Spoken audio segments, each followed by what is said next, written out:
and that's it. Because the last time you were on the podcast was a COVID Zoom, I think.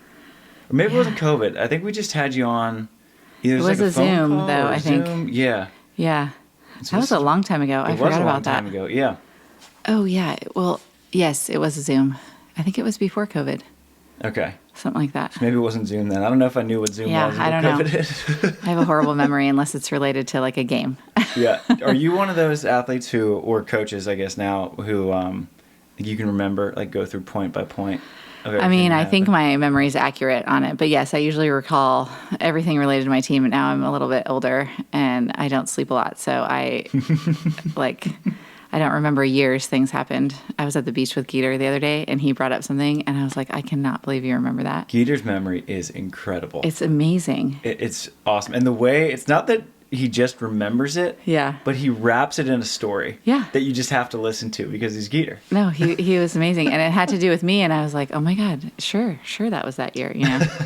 So he's awesome. I miss him. I told him he should get into the NCAAs and do that. That would be so fun to have him there. That would be really fun.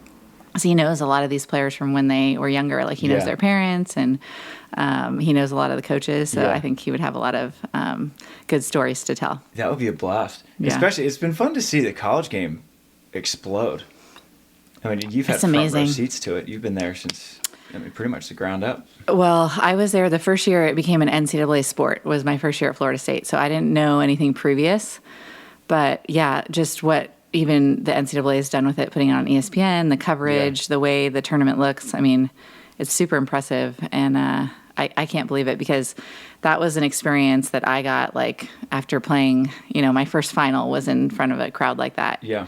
And like that sort of venue. And it's really hard to do.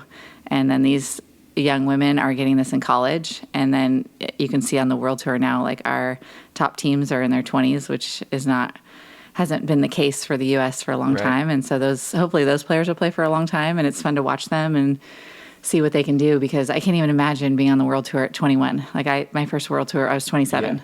And like succeeding at 21. Yeah. They're not just traveling out there and, punching their passports and coming home. Yeah. Like, they're not tourists. They're winning. I know. matches. I know. It's cool. And it's like you could see those people in college have those like battles.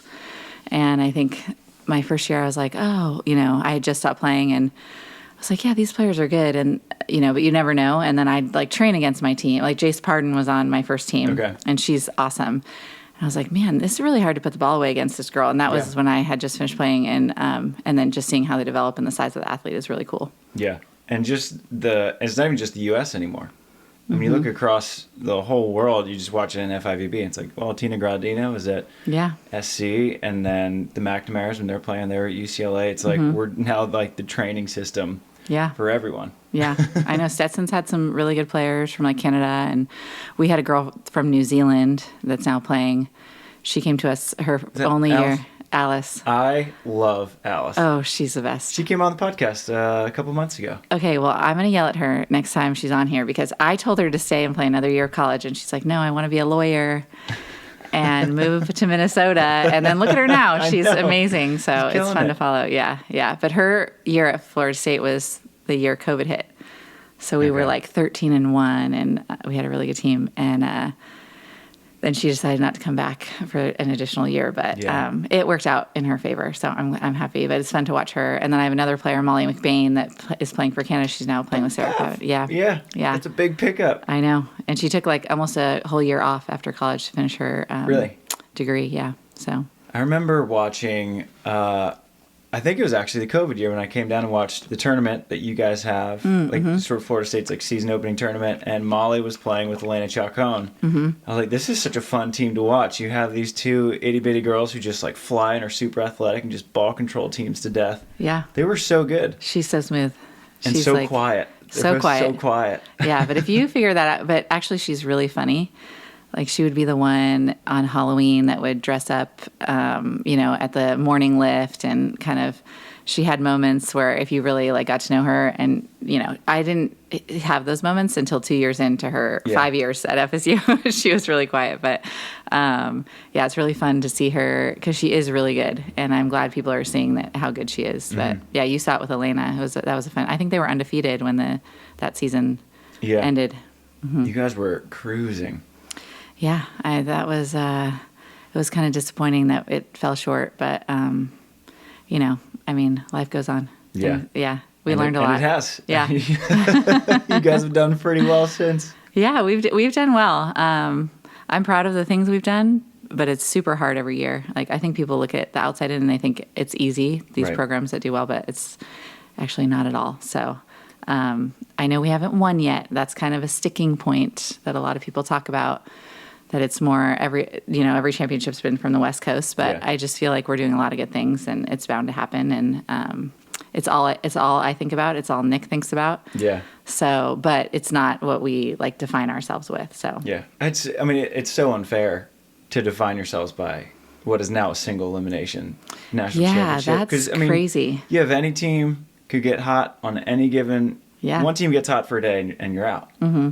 Or you could be the team that gets hot for a weekend. Yeah. I think it's an unfair standard, especially for like basketball teams to hold themselves by title counts. Because March Madness is it's almost luck of the draw. Yeah. And I think when our draw gets bigger, it's going to be like that. Yeah. Oh, because there's so many good teams that didn't make the tournament, and you're like sitting there like wait until it's 24 teams. It's going to be brutal at some of the spots in the first round. Some of the first round draws of this past year, and I was like, you could flip a coin.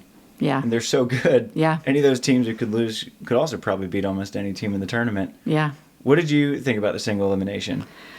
I mean, I think it's tough with the 16 teams, and just because I feel like that tournament is so fun and the atmosphere is awesome. And, the year before we had this amazing run to the finals, but we had only lost to USC, so we lost them the first time and then lost them in the finals. But we got to be there for a long time and just enjoy the experience. And this year I just felt like everybody was in a rush to get the tournament over with. And in a championship experience, that's not really what you want. Right. But I think it's the first year doing it, and it'll get better. And it was really exciting. And,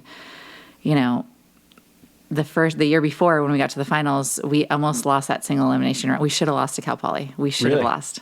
We were down 7-3 in the third set in the deciding game. Ooh. And we were down 12-7, and we somehow won. 12-7? 12-7. Man. Yeah. It was crazy. And you could feel that, like, just the whole, like, game. There was, like, this Cal Poly was the underdog. They were, like, we had beaten them earlier in the year. And then our team was just, like, it was, like, that nervous, like, we shouldn't lose this game. Like, you could just feel it. Yeah. So I wish that wasn't, like, once you get into a tournament and you get momentum, like, then people are truly playing like themselves. But it was really good to go through that, because then the next year we were like, okay, we know what that feels like. Yeah. Wow, 12-7. Yeah. Good on, what team was that? Who came back? The threes. Yeah. Ooh, the threes. The threes get wild. The threes and fives are, like, really crazy. Yeah. Especially the fives, because it's like a smidgen lower level, and teams can just go on these crazy runs. Well, and now I don't think I disagree on the lower level. Now I don't think it is. When I first started, you were like, that's the fives, and it was even just the ones and twos were separate, or maybe just the ones. But now some of those, I think the top 5 schools, it's really hard. It's more, they're scrappier and it's smaller, but like Devin Newberry's at a 5. She plays in the that's AVP. Crazy. Devin and Jaden together at the 5s. And they're, what did they get? They took a 7th in her set. And they're so fun to watch. So, but they're smaller and scrappier. Yeah. So you won't have those like big, I don't think, giants at the 5s. But now, with the transfer portal and all these indoor players playing, I mean, you never know what's going to happen. So I say that now, and it's going to be different next year. Yeah. Yeah. In a perfect world, what's your national championship format? I mean, I like the double elim. Yeah. I'm a double elim purist. Yeah. I get, because when we had Dane on it, and Dane was big push for the single elim. And I think as a TV viewer, I get that every match is really compelling. Yeah.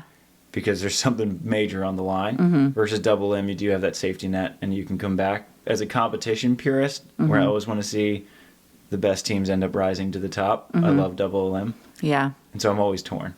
Well, do you ever watch the Women's Softball World Series? No, but I've heard it's an incredible event. I love the way they do it. It's double elim until the finals, and then it's like 2 out of 3 or something like Really? that. Yeah.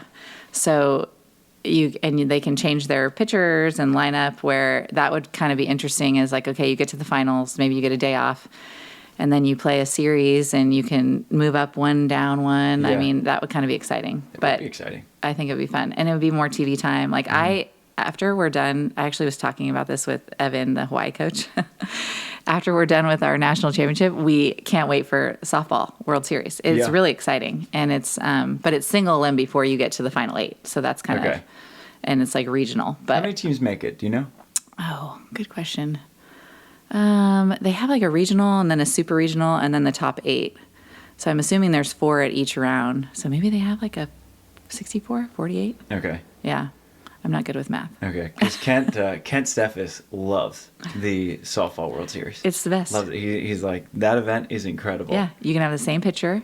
Then the pitcher can go out and then come back in. Like, it's just all a lot of... No, it's just the wild, wild west. Yeah, it really is. I like that. It really is, so... And college baseball World Series got huge numbers. All the college sports across the board are getting massive TV numbers. I think the beach was up like 250% in viewership this year. Yeah, it was. It's cool to watch. I think it's fun. I've actually never watched... This is the first year I've watched anything back, so I don't really know. But one of my former players, was a sideline reporter, so I watched her interviews because I thought that was cool. But I hear it's like fun to watch, and the way they do it is really good. And I'll see like snippets of it. You see highlights on whatever. But yeah, I had to watch her interviews. She's awesome. Yeah. Who's on the sideline? Madison Fitzpatrick. Do you remember her? I do remember her. And she's now a sideline reporter? Yes. She's on the team. Her team was, I think, Nicole and Sam. Okay. And then she did the sideline stuff. Yeah. Awesome. Yeah. That's fun. Yeah. And she played in the year before. No, she interviewed Nick. Okay. Yeah. Nick is such a fun interviewer. He'll never admit to it because he's like, no, I don't like doing interviews. He's the best. Yeah, he is. He's really funny. And he's like not shy in front of a camera, where I probably am the opposite. So not funny and shy in front of the camera. So he's been great to have at USA practice. Yeah. It has been awesome having him here. Yeah. He's really such a good coach. Like when I hired him, everyone was like, oh, man, you hired your husband. And I'm like, no, I hired the best coach. Like, he really is. And his resume speaks for itself, but he has a way of connecting with athletes. He's a great teacher, and it's all natural. Like, this is like his first year kind of doing it. So it's pretty cool. Because I'd never worked with Nick before, and then he came out here. And when you guys initially came out, I thought that we'd only have him for a day or two. He's like, oh, celeb appearance, and then he's leaving. And just the way he gives feedback, he would say something, like if I passed too low or something, he's like, I know you know it, but you passed too low, here's how you can fix it. No, you know, it's my job, coach, I feel like I have to say it. It's like, that's the greatest way to give feedback ever. Yeah, yeah. He's been great. I know, yeah, it's funny, because I coached him and Andy for a little bit, and he was like all over me, like about kind of coaching. And I was like, just wait till you do this, because it was like right before. And he really is. And he's good at like adapting to what everybody needs. And he's really direct, which I think that's what I've always wanted as a player. So yeah. But I'm glad you like it. He loves being out there. That's good. Yeah. What do we have to do to keep you guys out here? Oh my gosh. I don't know. I filled in for 2 days, that thing, when he went to Canada. Yeah. And it's weird. The women didn't practice. And so I just worked with the men. And I was unsure, but it was really fun. And they were awesome. And so I can see why he likes going out there. Yeah. You guys seem pretty set up in Tallahassee, though. Yes. We have a very amazing thing going, and we love it out there. But we do, it's fun to come out here for the summer and recruit. And I'm from here, so I get to see my family and my brothers and sisters and cousins and all that stuff. Yeah. It's a great place to visit. Yes. I just don't know how you afford to live here. We lucked out. So I feel like you have to luck out. Yeah. We lucked out big time because Stafford Slick lived in our apartment for 8 years, from 2012 to 2020. Yeah. And he was close with the landlord. And so when we moved in, the guy just kept it at Stafford's price, which he never raised from 2012. Nice. So we have a 2-bed, 2-bath place like a block off the Strand for 2012 rent prices, and we're like, we're moving. I hear a lot of that. Like, you do have to have almost grandfathered in. Get lucky. Yeah. But I don't know how like some of my friends do it. Yeah. You pack like 6 people in a 2-bed apartment. Yeah. We lived in El Segundo when we were here, and we had a good deal like that. but it was a 2-bedroom apartment. And, now that you have a baby, I don't know if you have stairs at your apartment, but lugging strollers that's a gift because I was like done with that. Yeah, we got we didn't even think about that, but no stairs, which is a huge blessing. We have a parking spot, which is clutch. We have a little yard for the gym. Don't ever leave. Really lucky. Yeah. So me and Delaney were like, this will be our last place in California before we head out permanently. Yeah. Yeah. I mean, there's a lot of good things about here, but there's a lot like Tallahassee is amazing and the university is amazing. Football season is like something else. Oh, it's bonkers. It's religion down there. It is. And the weather is really nice. And the summertime gets a little hot, so it's kind of nice to get away for a little bit. But being that far north, it's not as hot as like a Tampa, a Miami, a Fort Lauderdale. No, not at all. Yeah. Because I remember when I covered that tournament, it was like 40 degrees. Yeah. It's like, man, Brooke. It gets cooler. I know. There's like January, February where it can get a little bit cold, but it always warms up. It's actually kind of like California. It's not humid anymore, and it starts off cool in the mornings and then gets a little warmer. So winter in Florida is better than winter here. Yeah. We had an awful winter here. Well, an awful but direly needed. Yeah, keep going because this is all the recruits think that this is the place to be. Well, clearly they can pick up some wins if they go to Tallahassee. That's what I'm saying. It's 4 years of your life. Yeah. You get to experience new culture, an amazing town that revolves around the university. And you can, we get out of school at the end of April and don't start till the end of August. That's a long time that you can do whatever you want. Play some AVPs. FIVB. Yeah. Train, wherever. So. And as far as AVP goes, we have a handful of events here, but there's a lot of events like up and down, just all over the place. We're living in California. It's advantageous for training and stuff, but as far as travel goes, you could live in Florida and get it done pretty easy. And there's pockets of training now that are really good. Like I know there's a lot of people in St. Pete training. Yeah. We have a good group just with all the people that work with my program that are training, where we are, but it's kind of like what we've kind of created just to help them out. But and then you were talking about all the tournaments you played. Like if you know about these smaller tournaments, you can actually make like a side living. You can. That is very helpful if you want to play AVP. I was laughing with Tri about it when we had my buddy JD on the podcast who I played with in Hermosa.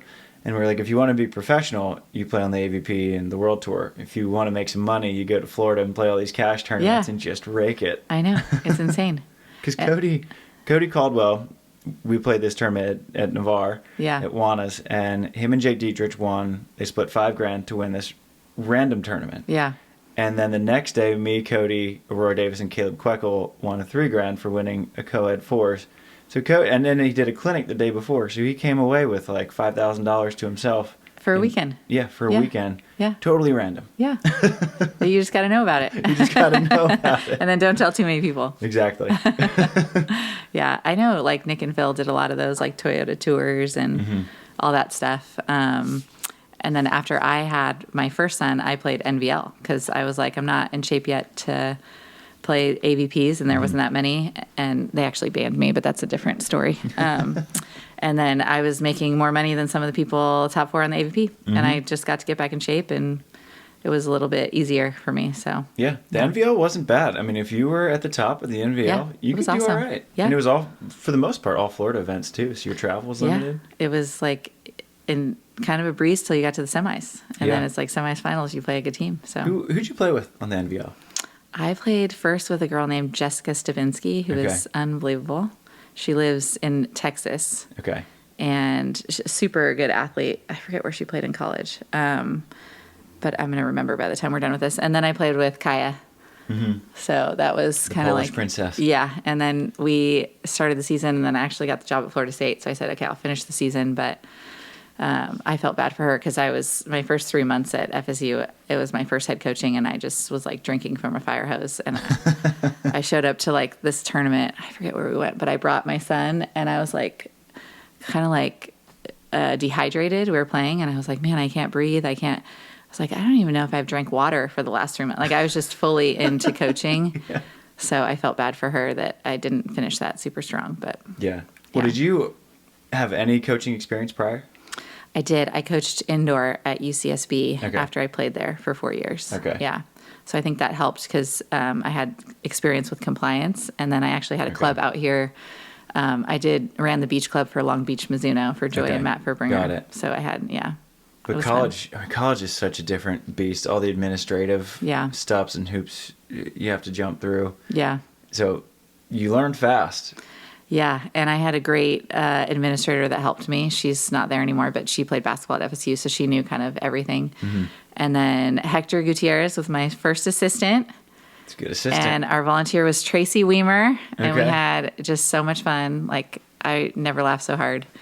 And it was just like, I'd come into a team that just had some different issues and needed to just have fun and enjoy volleyball. And we ended up doing really well. So that was kind of a good start to everything. Yeah, and Hector's, he's built a pretty good program over there at TCU. Yeah, he's done a great job. Yeah. I know. I was bummed to lose him because I think we played our first year, and then it was like August maybe that he was like, oh, I'm going to apply for TCU. And I was, obviously you want assistant's not going to be an assistant forever. Right. But we did have a lot of fun, and so that was kind of a bummer. The girls loved him too, but he's done an amazing job at TCU, and we're competing against each other all the time, and so that's like kind of fun because we know each other and we love to compete against each other. So it's good because I feel like kind of the rising tide lifts all boats type thing, where you guys were just the giant in that conference for so long. And now you have some pretty good competition. LSU came on up. Yeah. TCU came on up. Yeah. And it's bringing, like, the East is getting pretty strong. Yeah, for sure, which helps us, I think, overall. Yeah. I mean, we got third this year. TCU got third. We tied for third. And then USC, UCLA. But, like, we beat UCLA during the year before we beat them in the semis. And then TCU had some really amazing wins. I mean, I think they didn't really lose. Maybe they lost, like, once or twice all year. So, yeah. And then LSU is always good. I don't know how he does it, but I don't either. It's you so think, crazy. oh, man, they're going to lose a couple players. I talk to Russ every year. Like, Russ, who do you have coming up? He said, well, we got this girl indoor from Missouri. We got this girl's coming over from this place. And, I think we'll be a top 5 program again. Yeah. I'm like, are you sure? And then they just keep winning. I know. I never count them out of anything. Everybody's like, oh, they lost people. I'm like, no, they didn't. Yeah. Just wait. Their player development is really strong. Yeah.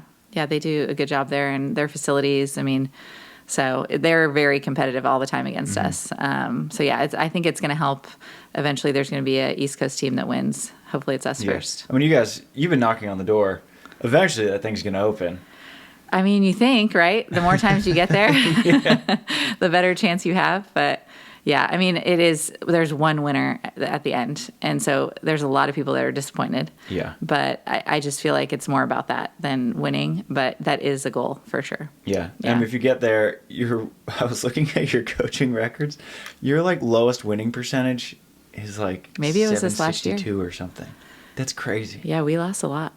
Well, actually, the year before, we had the most losses. But I don't really look at that, to be honest, until somebody says it to me. Yeah. So I don't really care. But well, it's good. Maybe someday. If you want to look at it, you'll be.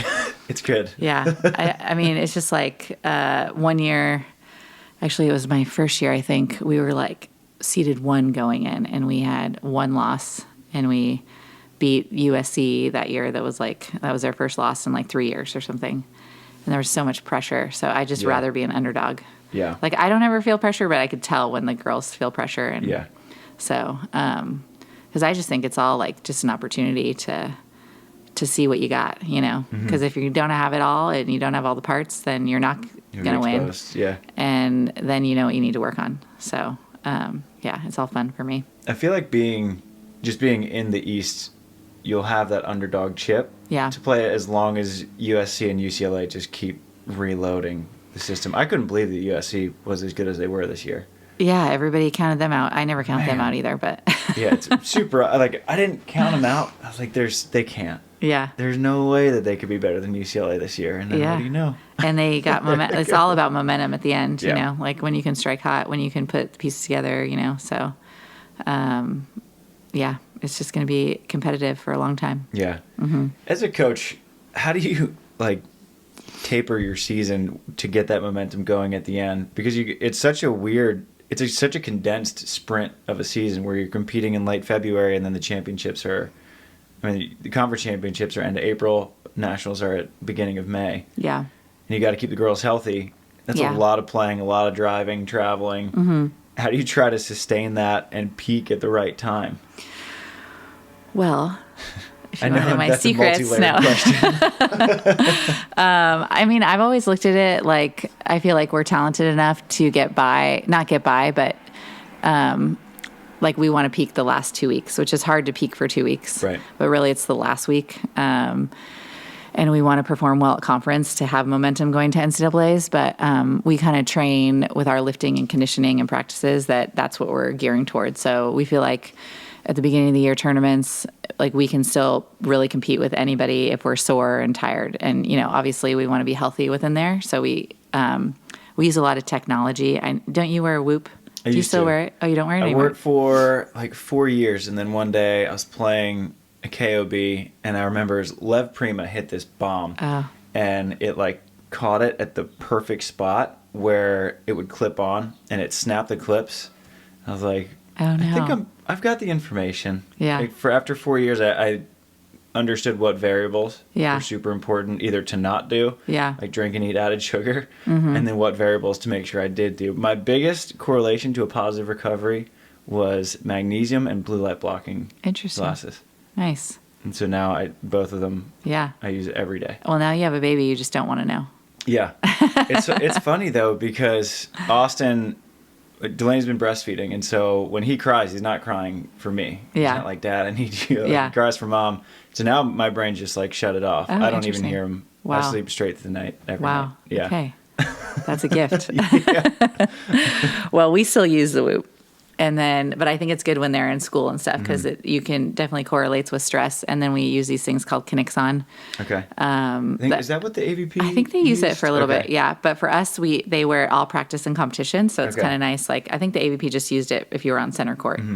So and then we do some like force plate testing and things like that. So it's a really cool. good indicator if players are going to get injured or sick. So we try to look at their data, and I don't really understand a lot of it, but I just get a report each day. So Yeah. it's kind of cool. Yeah. What does Kinexon measure? Do you know? So it measures your load.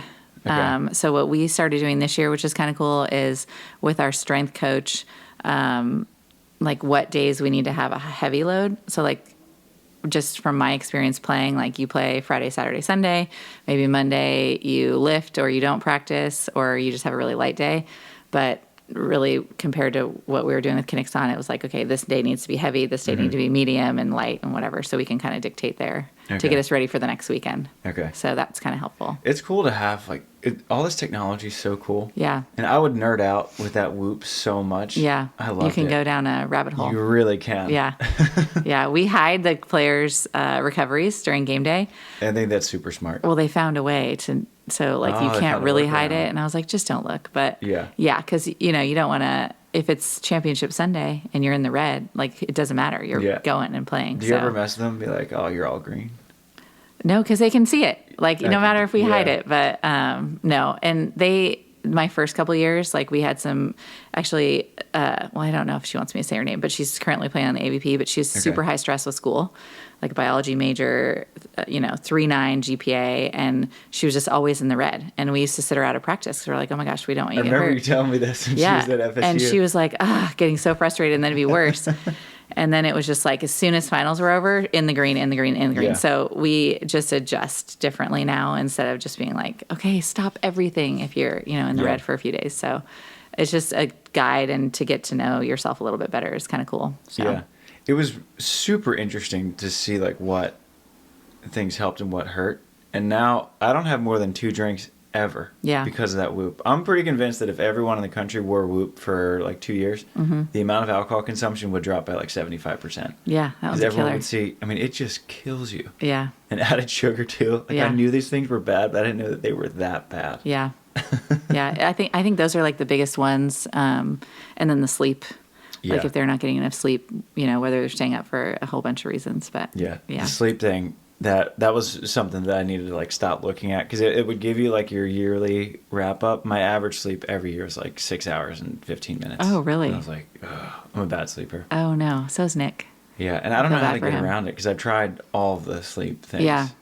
And I wake up at 6 no matter when I go to sleep. And It's a killer. yeah, and I drink so much water that I always have to get up. Yeah. I'm like, well, this is just kind of life. I've just Yeah, gotta learn I'm to like a deal with it. great sleeper. Like, so even if it's 6 hours, I'm like, 100% off the charts. It's 2 hours. Like I just am dead to the world. And then when I have to wake up, I go. High quality sleep. Yeah. Where Nick's the opposite. Like he could sleep for 10 hours and it'd be worse, like just, it's terrible. So like he'll get 1 minute of REM. I'm like, I feel so bad for you. I don't know what that's like, but especially when he was competing, there's so much stress when you're competing. So that's the fun thing about coaching is like, I don't know, like it's less on your body. Yeah. And so there's still like different stress, but you don't have to have that stress of like preparing yourself, getting, if I don't get a lot of sleep, I'm just like, well, I'm just coaching, So it's when you're retired, it's more fun to coach. Yeah. It's stressful watching though.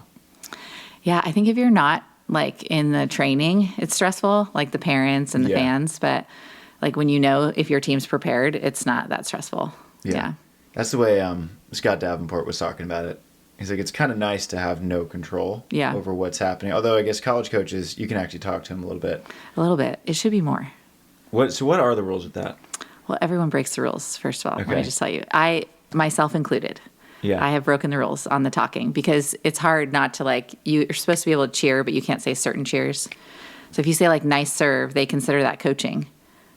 But it's hard to not say nice serve, like great serve, because you want to be positive. But you can only talk in the timeouts and side switches. Okay.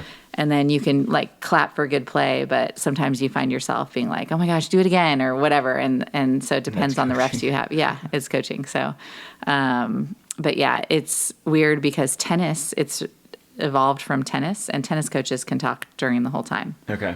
So I don't know, why it's so like that with beach or you can't say anything, but also I wouldn't want it to be like, oh, serve this zone, Right. I think that's a little too much. So I think the rules are good where they're at, but I know a lot of people, it's hard to contain yourself. Right. And I feel like most of the coaches, like you guys know each other well enough where if you say, oh, nice serve, and the ref tries to tell you something that like Todd Rogers would be like, she's not coaching her kids. Yes. Nice yeah. But I think it can get like, everybody wears their stress in different ways. Right. So like if it's a stressful situation, you can't control it, but you're frustrated. I'm sure I can yell at another coach and be like, stop coaching, but it's really just me getting it out and not. Right. So I wonder why it is like that, especially beach volleyball is so weird with the coaching rules. Yeah. I don't For get international, you can't do anything. Yeah. And then you go to the AVP and now you can say anything you want at any point. I got yelled at the AVP. Really? I was coaching the Hermosa. I thought so too, but you can't say anything during the rally. Okay, you can't do it. Okay, during the rally. But I didn't know that was, what did I say? Tony Chan yelled at me on center court. I forget what I said. Were you coaching Molly and Maddie? I was coaching, Savvy and Megan Rice. Okay. And I said something. Great job, by the way. Oh, it was so fun. The old shotgun marriage team right there. Yeah, that was really fun. I know. That was just like a magical weekend. And I didn't know Megan's story until after she like posted something on Instagram. Like she never made a main draw. About Meg. Yeah. That's insane. Not even a tour series. I mean, she was so calm the whole time. In Virginia, but yeah. Okay, yeah. But she had just missed in the qualifier in a tour series in Denver. Yeah. And then comes out and takes second. Yeah. In like one of the best tournaments you can make the finals in. I know. It's insane. So she was awesome. They were so fun to coach because I didn't know what to expect because I hadn't worked with either of them and they play at, schools that I'm not coaching at. Right. But Savvy was just great energy, really fun. They're both really smart. And I feel like I told somebody this on the weekend. I was like, I'm almost like Dumbo's feather. Like they think they need me, but they are really doing it all themselves. And it's just like little reminders here or there. And they just unbelievable. Like, and they really had a hard draw. They played Larissa and Lily first round. Yeah, and smoked them. Yeah, and we had 1 hour practice where I think most of it was chatting and trying to get to know each other versus like reps. And so to do that was really fun to be a part of, and I really wanted them to win. But Sarah and Corinne played unbelievable, and they deserved it too. Like I know they had been knocking on the door for a while, so that was fun. I was happy for Sarah and Corinne because they had results-wise an awful year at that point. I mean, they haven't internationally lost in every international qualifier they played in. Yeah. And I was like, man, I wonder, like, if they're thinking about splitting up, and then bam, you win Hermosa. Yeah. Like, all right. Yeah. Good job. It's the power of doing one more tournament. Yeah. I like them because Sarah's from the East Coast, and so it's kind of fun to see. Maybe 7 years ago, she was coaching for this club, Beach South, and the director of it, his name's Scott, called me. He's like, "You want to play in a couple tournaments with her?" And I was like, "I'm retired. Yeah. I would like make her worse, you know." And he was just trying, like, I know she was trying to just get people to get experience and to see her, like, I don't know her super well, but she seems like a really hard worker, and it's really fun to see people like that win. And they're like such awesome people. Yeah, yeah. And it's so funny because everyone kept talking about like, oh, Corinne, the California native. Like the AVP was sending out press releases with, oh, Corinne Quiggle, California native. I'm like, she went to high school in Florida. Oh, she did. Like she grew up there all through high school, and then came out here when she went to Pepperdine. Oh my gosh, no way. I was like, how was she not at Florida State? I think she was Beach. recruited before I was the coach there. I think Nick and I were having this conversation because I was like, how did she not go to FSU?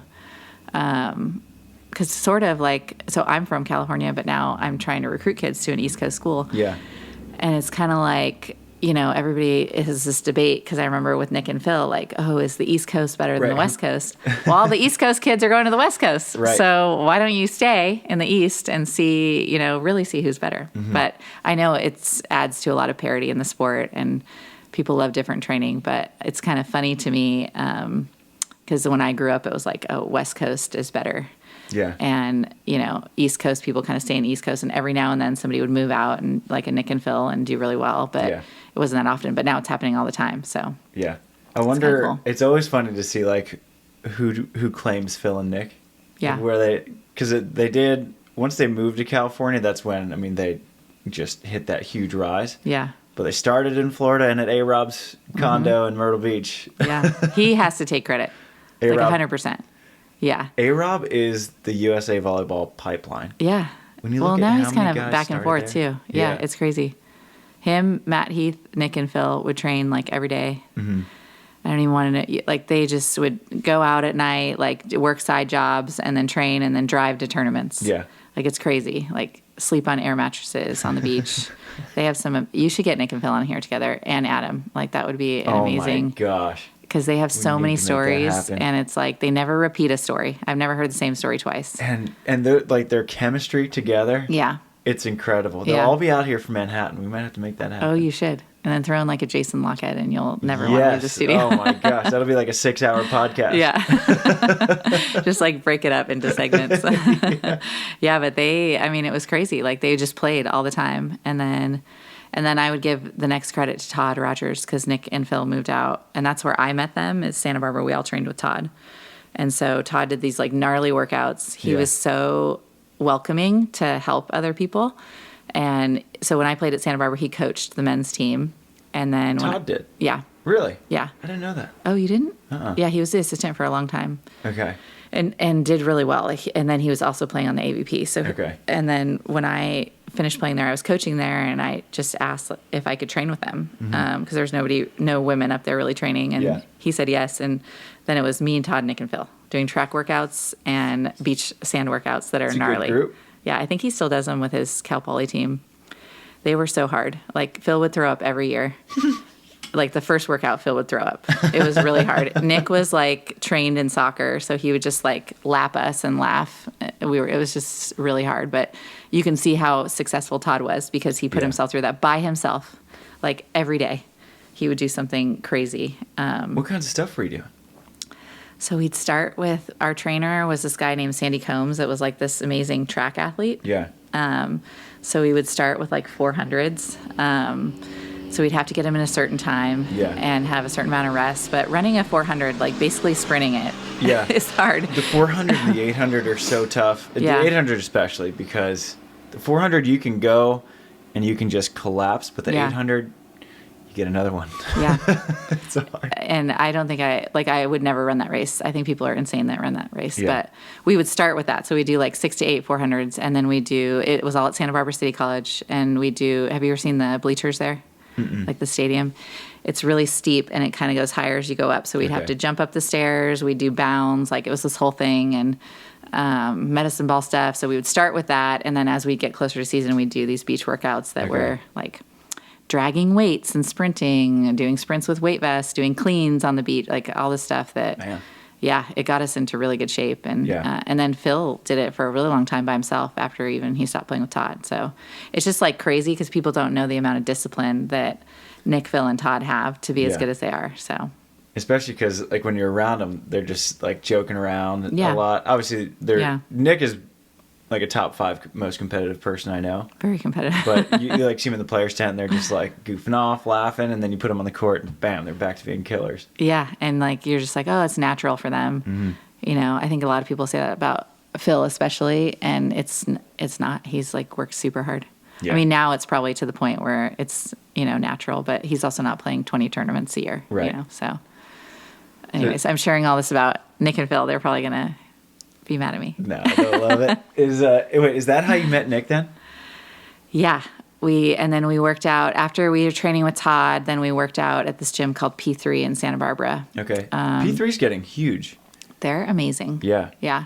They're super smart. They let us work out with all these amazing professional athletes. Like, we didn't make any money. And they, like, took a percentage of our prize money. But they're really smart. Everything's from a scientific background. I had a shoulder surgery, like, in 2008. And I was like, oh, man, I'll never be able to do some of these things again. Like, I just was kind of burnt out from all the hard training. And they got me, like, stronger than ever and jumping higher. And it was, like, with Todd, Nick, and Phil, and then Marcus Elliott at P3, it was kind of before, like, a lot of people did, like, all these band workouts, and, you know, their workout was playing. And so it was kind of cool to see the strength and conditioning. Stein worked out there for a while, Jake, Rosie. And so we were all, like, kind of, like, got buy-in to, like, lifting heavy weights. Mm-hmm. And so it really helped, like, I think, change a lot of our careers in terms of being better athletes. So it was pretty cool. He's P3 is huge in the NBA now. Yeah. Every time I read a story about, like, a good in-depth feature on an NBA player, Marcus Elliott is interviewed in every one of them. Yeah. And he was big. Are you a reader? I am a reader. Have you read The Comfort Crisis? No. So there's, like, probably the first maybe 25% of the book Marcus Elliott is in. Oh, really? Yeah, because they're talking about P3, and I guess he does something called, I think it's called a misogi. Okay. Which is where you do something really hard. Yeah. They would do it when we were there. They would, like, stand-up paddle to Catalina was one of the things. Something like that. Yeah. Mm-hmm. And one of the examples was him and a buddy just dropped a huge boulder at the bottom of the ocean. And over the course of 3 hours, they had to dive down, pick it up, run across the bottom of the sand as long as they could, drop it, come back up, and then their buddy would dive down, and they just wanted to see how far they could move the boulder. That's crazy. That was their misogi. Yeah. I mean, when we were there, we worked out with a lot of baseball players before, like, all the basketball guys came in. And they would just all do, like, kind of stuff like that, the trainers. And it was pretty cool. I mean, and they did all this stuff with, like, mental, like, you had to sit in this machine and you put this thing on your head, and you had to basically control this video game with your mind. And, like, the first time you do it, you're like, my car is not moving. Like, what? You know, but it was like trying to just do stuff in this relaxed state. And and then you could get treatment there. Like, and it was just the best trainers and the best environment because there was all these people bouncing ideas off each other. And he used force plates and technology. I think he was one of the first people to do that. So it was really cool. It has formed a huge base for what Nick and I have tried to do at Florida State. So it's kind of fun. Yeah. And we've been trying to get Marcus on the podcast. I think it's hard to pin down. An off-season one. Yeah, because he was funny because he responded immediately. Yeah. Because Katie Spieler goes to P3. Yep. And so she put us in a group chat, and he responded immediately. He's like, yeah, I get back from Atlanta. Let's do it next week. And then this was like 4 months ago. Yeah. And so we've been going kind of back and forth for a while. Yeah. He's like a brilliant, you know, like just geniuses are just hard to pin down. Yeah. That's Marcus. Because he's got, I feel like, so many things going on in his head. And so many different directions and ideas. So I can see that for sure. But it would be a really good interview. But you have to, like, almost prepare yourself for it because he's so smart. Yeah. That I would be intimidated that I wouldn't know what he was saying. But I love guys like that because they're so interesting. Yeah, he's really interesting. I love talking to people who are the masters at their crafts, especially when their crafts are a little offbeat. Like, the way he trains is so different from what you would see a lot of people doing. Yeah. I haven't experienced it, but everything that I've read, it just seems like you should go up there, do a workout, bring your microphone. I know. I think that's stay the plan. for a week. Yeah. Just hang out with Katie for a week. Tell her babysit. You know, exactly. do the whole thing. Yeah, it's probably the best way to pin him down. But yeah. Santa Barbara was a thriving scene back then, though. At least for the guys, it seems like. Yeah, it was. There was a lot of good women And actually, I would say when I first started playing, I think it was a benefit to have, like, we trained against guys up there. And, like, just to not have anybody play against you, you know? And then you go down and play in tournaments, and it's like people can't really get a read on you. And so you'd have a little bit of success, and then go back and train with your people, and then come back down. And then I liked being out of this area because it just like gave me a lot of anxiety. Like you can play the comparison game, or, you know, you can't go for a walk. You see 100 people training. You're like, oh man, I should be training, you know? So, or there's also a scene down here that maybe isn't so healthy for your beach volleyball career. So I liked being out of it. So that was kind of fun. And then there was a really good group of serious players that trained up there. So it was really fun. Yeah. I feel like it's coming back. Santa Barbara? Yeah. Because I know Will Rotman's up there, and the Cervantes brothers, for the guys. And there's some young college kids. We have a kid from kind of up there, a little bit more north, like an hour north. But this girl, Portia Sherman, who plays at Cal, she's a really good player. Talked to Katie a lot about her. Yeah, Katie's up there. I mean, I think it's going to be thriving again. Santa Barbara's back. Yeah, they need to do it like an AVP. That would be great to go back up there. It's beautiful. Yeah. I love that town. Yeah, and there's so much history. And actually, the courts kind of got washed away with all the rain you guys had here. Yeah. So I think they're kind of rebuilding those, but there's still so many places they could do it. Yeah. Yeah. East Beach and Laguna are weird because they're so, the tide, in a blink, the courts are gone. Yeah. And then you blink again, and you have another 50 yards of beach being unused. It's crazy. Yeah. I mean, I know with East Beach, this was like really unheard of. Yeah. I think El Nino was the last time this happened, and that was when I was in college, which was a long time ago. Yeah. Oh, is that what they called it? Yeah, it's the first we've had in a while. I think this was the wettest winter they've had since they started recording these things. Yeah. We needed it.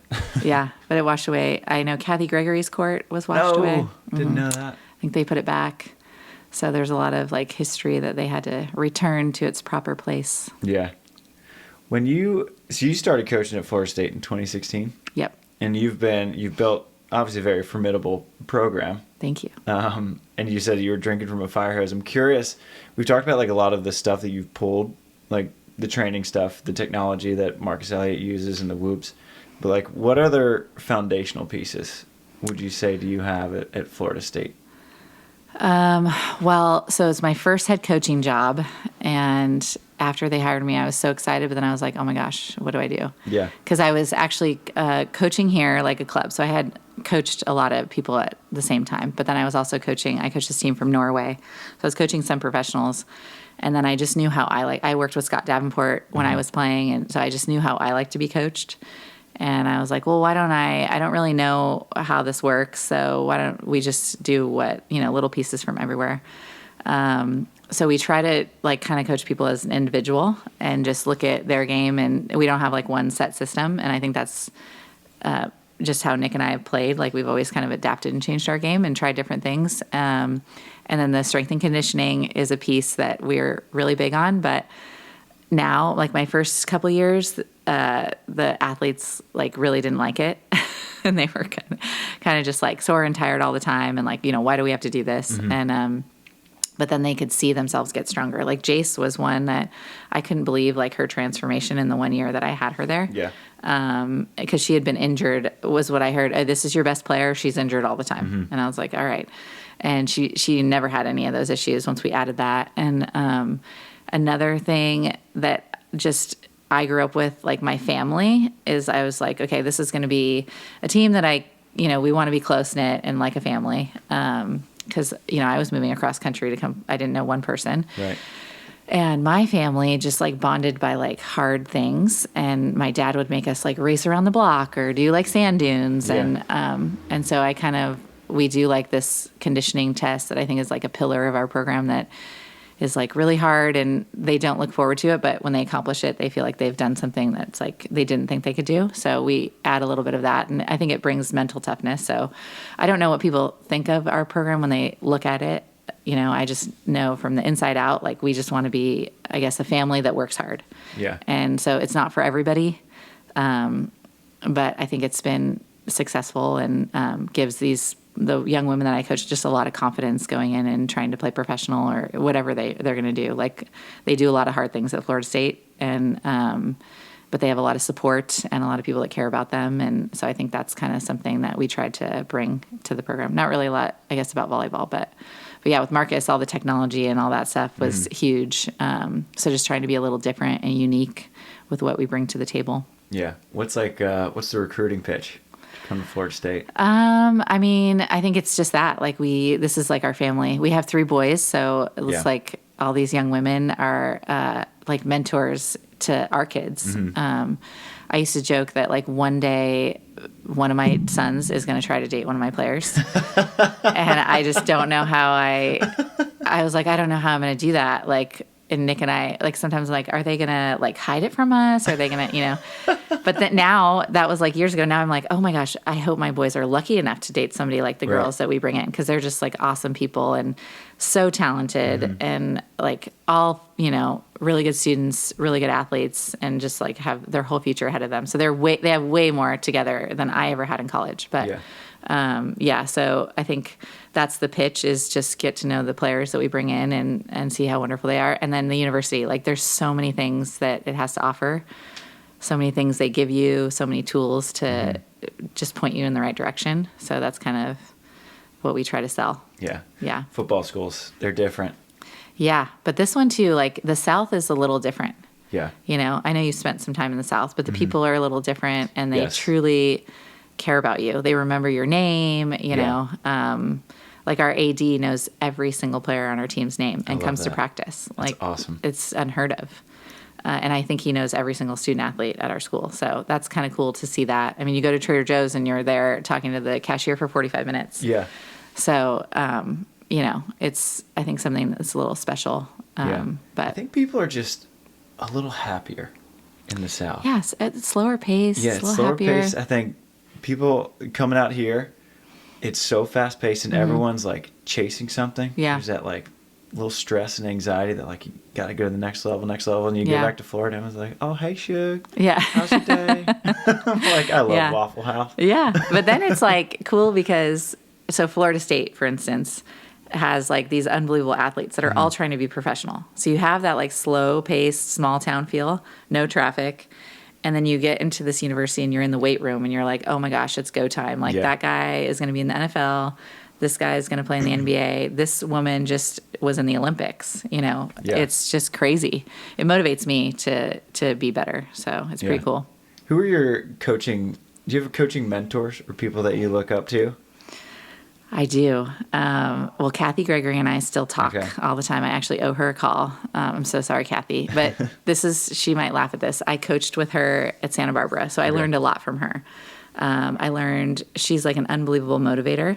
The reason I went to Santa Barbara was, everybody thinks she's a tough coach, and I think a lot of people quit her program and just like couldn't handle it. But I was on my recruiting trip, and it was Santa Barbara versus UCLA.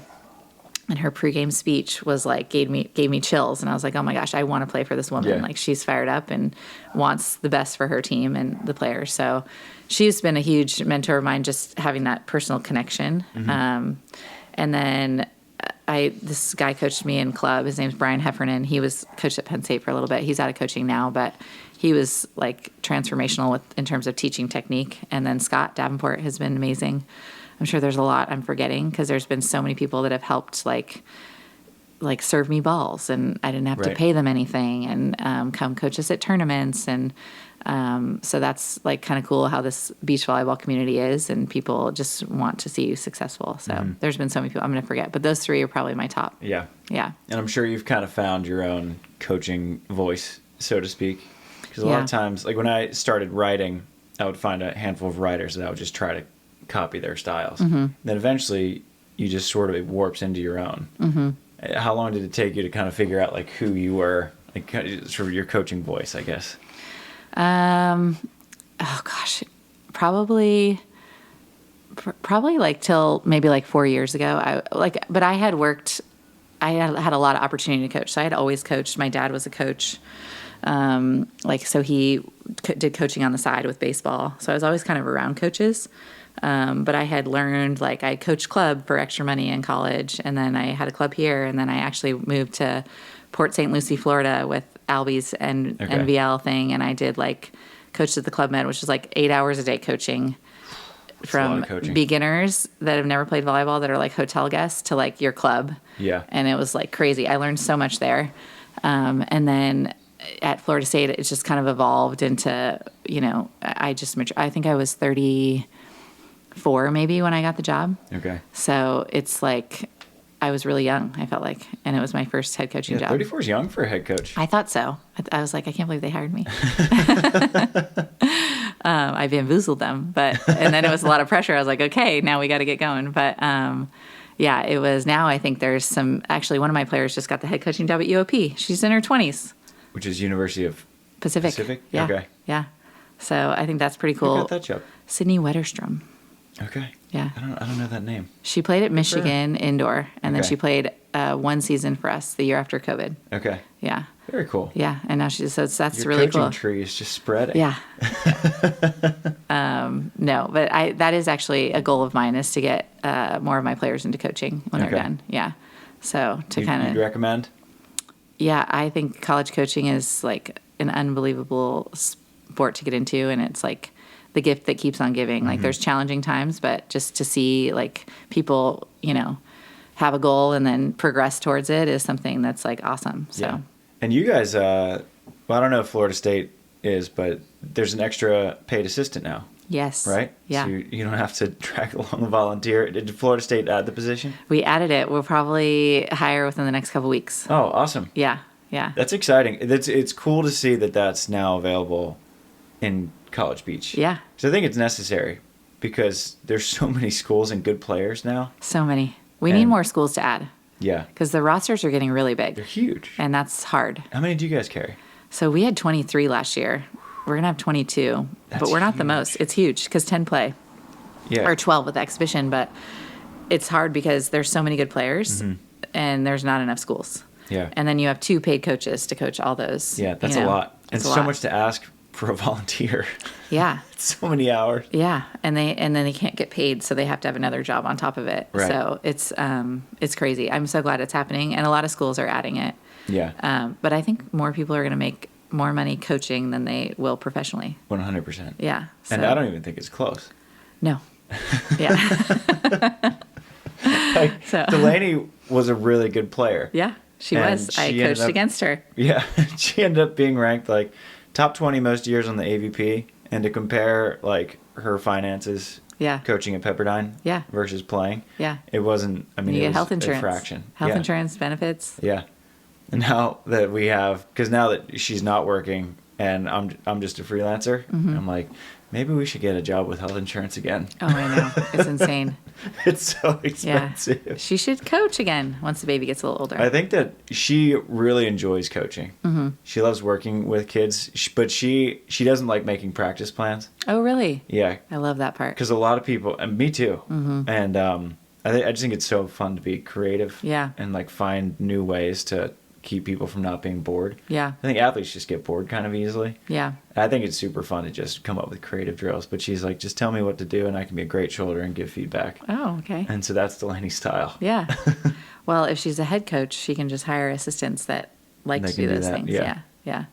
But yeah, she was a good player at Pepperdine. I remember so stressful playing against her. We had the longest matches, and they came out to Florida State and played us. I remember that was a long one. But yeah, and then when she got into coaching, I was curious if she was going to go back after the baby, because it is hard when you have kids. It's more of Yeah. a challenge. Yeah. I don't know if she'll go back. I think that she might play more for fun than anything and for exercise. Yeah. But she just loves being mom. Nice. Like, I don't think she would want to take the time to train to play at the level Yeah. and put in the hour, especially since you have these waves of college kids coming out Yeah. that are so good. They're so good. And you need to train so hard Yeah. just to keep up with them. Yeah. Well, being a mom is super hard. Yeah. I think people always like say how hard it is for me to work and have kids. And I actually think it's harder to do just be at home with your kids all the time, because there's so many distractions now. There's so many things you have to like be wary of. And I get a little break when I go to work. Yeah. And you have 3 So- energetic boys. I mean, it's My little one, he was raised by wolves, but yeah, they are very high energy. And, but actually my oldest has gotten into beach volleyball. He's never wanted to play. yeah. Never wanted us to coach him. And then he's doing Patty Dodd's MB Sand. Okay. And loving it. Like wants to go every day. Awesome. Yeah, he wants to play in tournament. Yeah, it's like in the evening, so he'll play, jump in the ocean, and then he wants to play in a tournament next summer, which would be amazing. Super fun. Yeah. So is he going to come back and play at Florida State? Well, with you guys. He's young now, but... Well, in Florida, they have this thing called Bright Futures. So if you get a certain GPA and test scores, you get free tuition at any college in the state of Florida. No kidding. Yeah, so if we're in Florida, he's going to some school in Florida. Wow. What GPA is that? That's awesome. So they changed it. I think it's like a 3.8, and you have to get like a 1380 on the SAT and do community service. It's called Bright Futures. So the lottery pays for it. Florida Lottery. Nick got it. Wow. Yeah. So it's been for a long time. Here I thought lottery was just a scam. No, they do a lot of stuff for education in the state of Florida. But yeah, it's like, so to have your tuition paid for, I think it's any school in the state. Wow. Yeah. Looks like your boy's going in-state. I know. If we're in Florida still, he's going to someplace in Florida. So it may not be Florida State. But although I'm sure you'd probably get a discount if it was Florida State. No, they don't give discount really? But with that, I mean, he's actually really smart. So I'm just trying to tell him, because unless you play football or basketball, I don't think any other sport has full scholarships for school, right? That's another thing I wanted to ask, because I know that Dane's pushing he wants head count. Yeah. Versus equivalency. Yeah. And the equivalency is only like kind of a D2 thing. I feel like beach is one of the only equivalency sports. Beach, D1. Soccer, softball. I didn't know soccer was like that. Track. Okay. Yeah, I'm pretty sure soccer. At least I think our soccer team is equivalency, yeah. Okay. I could be wrong, but softball for sure. Okay. Yeah. Where do you stand on the equivalency versus head count? Baseball, sorry. Baseball is also equivalency? Baseball's equivalency, Man, so yeah. It's more our equivalency than not. Yeah. I think it's just tough because, so with this NIL thing, which is huge. I mean, Florida State's doing an amazing job with it, but like our kids, we're just trying to get them to pay for their school. Yeah. Whereas it's just the parity between some of these high earning sports is like insane, because at Florida State, you can be on full scholarship. Then you get additional miscellaneous expenses, which is like, say it's $6,000 a year. I think that's what it is at Florida State. And then you get this thing called SPEAR money, which is extra academic money. Okay. Which could be up to $6,000 a year. If you're on full scholarship, it is around there. Yeah. So that's like extra money that it's not tuition fees, books, housing. Right. And then NIL. And some of these kids are on amazing deals. Whereas my kids that are on equivalency and some of the other ones are just like trying to get their housing paid for. Right. So it's a lot of discrepancy, especially between men and women's sports. So I think that's really challenging. Yeah. I don't know how it's going to go. Yeah. They need to make a limit, I think. NIL is wild. Yeah, because I think they should be able to make money. Like, it's awesome to see our kids go play in tournaments and be able to keep the money, run clinics on their own. But when you compare the men and women's sports, it's just hard to, Yeah. You see some of the money that these football players are bringing in, especially, like I know Miami is kind of leading the charge in terms of NIL money. I think you got a quarterback making $3 million a year in college. Yeah, but it's interesting to me because I just want to see how that correlates with win percentage. Right. Because I think Texas A&M was really big with massive NIL, and then they had a underperforming year. So it's kind of interesting. Yeah. For only you did 7 years so far at Florida State? I'm starting my 9th. Starting your 9th. Mm-hmm. Wow. Yeah. But even in 9 years, you've been through a lot of changes. I mean, you had to deal with the COVID stuff down there, and then now you've got to deal with like all this NIL. Yeah. You got to be thinking on your feet. It's like I love creativity and not doing the same thing every day. So it's a lot of that, not the same thing every day. But it is a landscape that's challenging. I mean, NIL, like Florida State has a collective, and all our players that's the stuff that on their own.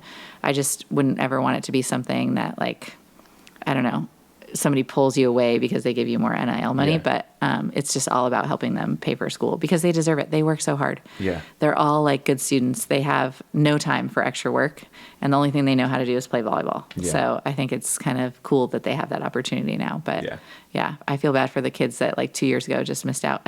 Oh man, it'd be so tough. Yeah. It's like, they worked so hard too, and they didn't get anything. Yeah. But I think it'll even itself out eventually, because I just don't know how these schools can sustain. Because I just look at our budget, and it's like costs have gone up. Then there's NIL, then there's extra things you can pay for, and but the scholarships and stuff, those numbers aren't moving, changing. It's just like everything's more expensive. So it's gonna get interesting soon. A salary cap would be interesting with an NIL. Oh, I never thought of that.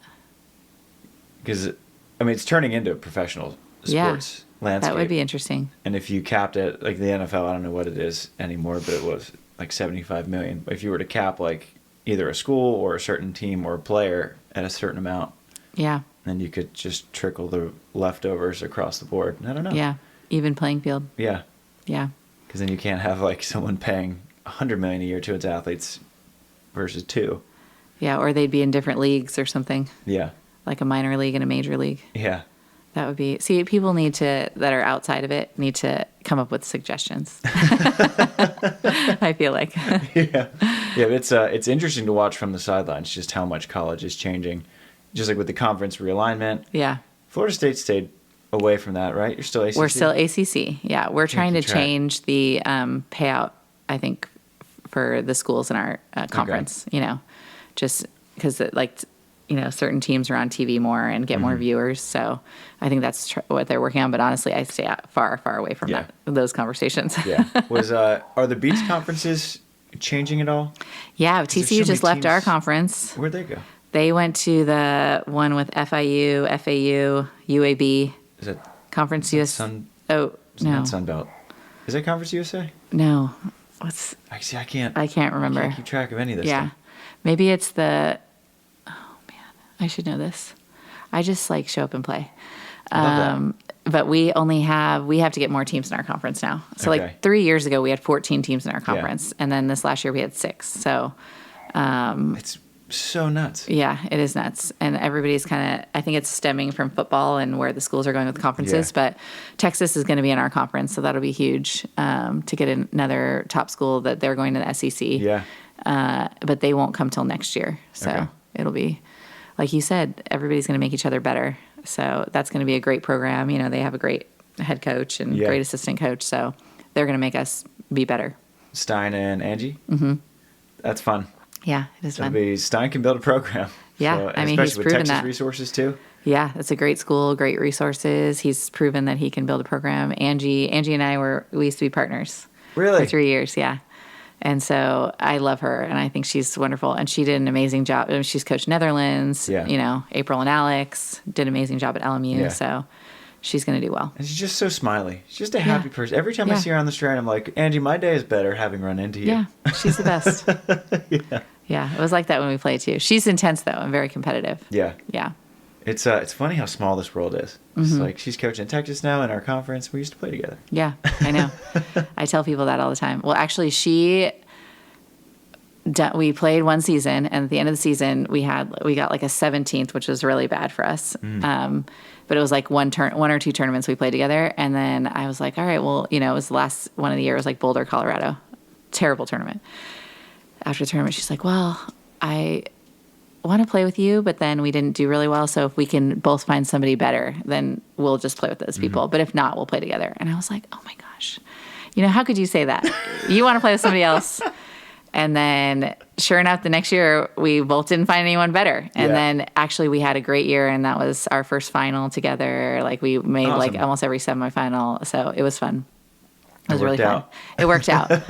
But I was like, man, she doesn't like playing with me, because I was really young when we first started playing together, and she was really experienced, and it was kind of like a big opportunity, and I basically wasn't up to par in the one tournament. So it was nice to have that year together, and then, it was fun. Yeah. Do you miss playing at all, or does coaching kind of satisfy the competitive itch?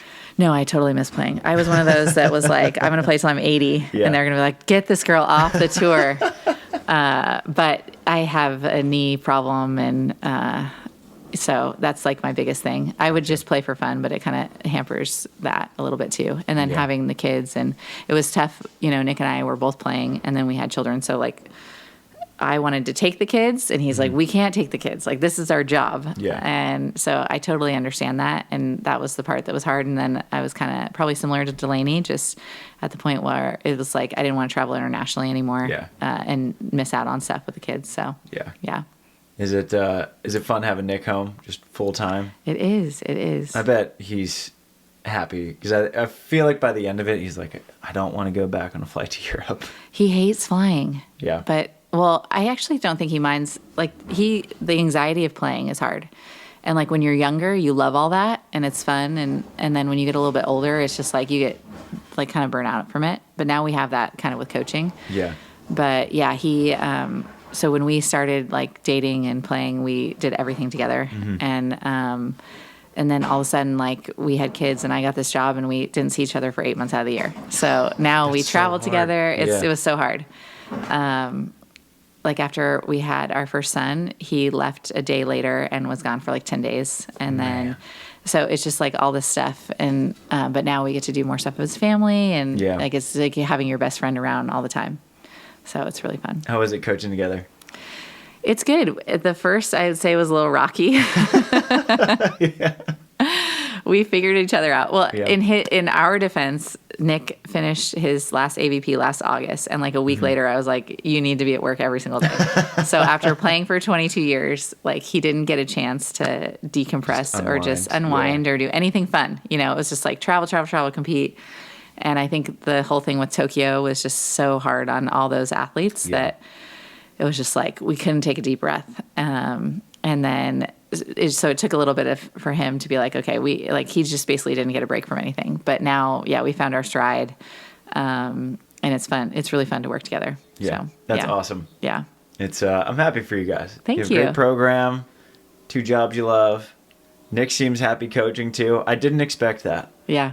I thought that he would be coaching and be like, I gotta play. I can't do it. But he seems at peace. I think he likes to hop in there. So if you ever have an odd, he'll hop in there. He was so funny today when I think Charlie Saragusa kind of jammed one of his fingers on the block. Nick's like, need a sub? Like, no, I think I'll be fine. Nick's like, no, don't risk it. Yeah. Did he hop in? I think he hopped in for like one play, nice. But he helped Charlie warm up because Leela Tucker was like 20 minutes late. And so he did all the warm up drills with Charlie. Oh, nice. That's a good group. He still got it. Yeah, he does. He does. I want him to play more, but it's just hard.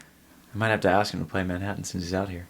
A couple people have asked him. I don't know. How does that work with points? Does he still have points? I think he is starting to drop them. I think he's kind of dropping pretty fast now. Yeah. But he had a lot coming into the year. Yeah, like, he did. Be a good pickup for someone to just get like a random appearance. I know. I was surprised nobody asked him earlier. Because he never did like the retirement thing, did he? They did something in Atlanta, but Atlanta was so weird because they went to 1 game to 28. Yeah. I've never seen that ever. Well, did you? I feel like it. Did you play in the AVP in New Orleans?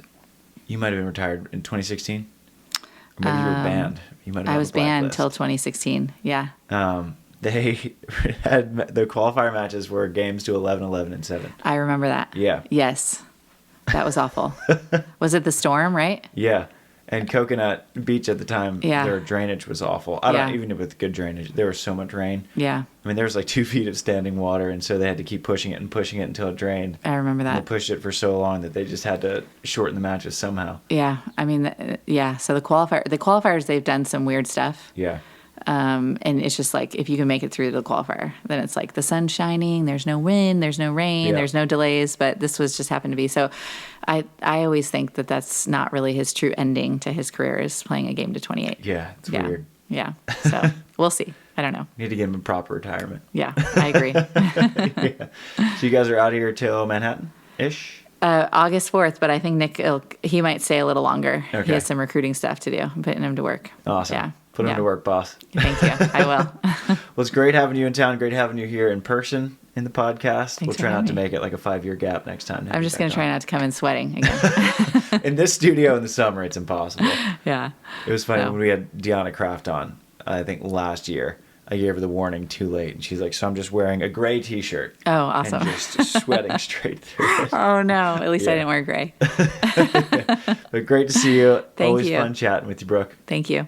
Have a great rest of your trip in California. Thank you. Good luck in the tournaments. Thank you. This is awkward. What do we do here?